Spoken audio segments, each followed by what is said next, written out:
నమస్తే అన్న, అందరికీ నమస్కారం. కువైట్ కోర్టు సంచలన తీర్పులు ఇచ్చింది.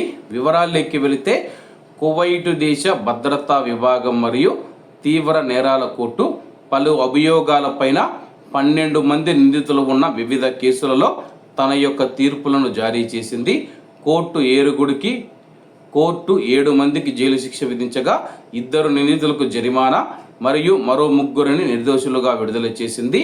నిషేధిత సంస్థ ఉగ్రవాద సంస్థ హిజ్బుల్లాలో చేరిన ఆరోపణలపైన ఒక కువైటీ పౌరుడికి 10 సంవత్సరాల జైలు శిక్ష విధించగా మరొకరికి 5 సంవత్సరాలు మరియు మరొక 2 కువైటీ పౌరులకు చెరో 3 సంవత్సరాలు జైలు శిక్ష విధించింది.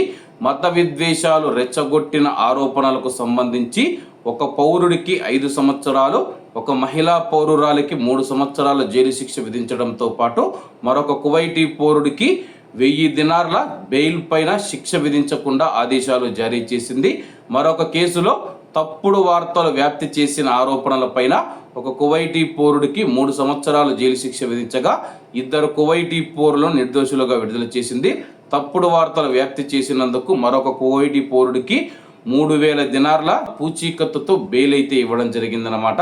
మత విద్వేషాలను రెచ్చగొట్టడం, తప్పుడు వార్తలను వ్యాప్తి చేయడం, అలాగే ఉగ్రవాద సంస్థలకు మద్దతు ఇవ్వడం, ఉగ్రవాదానికి సంబంధించిన భావజాలంతో కువైట్లో ఉన్న యువతను రెచ్చగొట్టడం. కానీ చాలామంది ఇటీవల కాలంలో మనం చూసుకుంటే సోషల్ మీడియా వెనుకగా మతాల గురించి అయితే మాట్లాడుతూ ఉన్నారన్నమాట.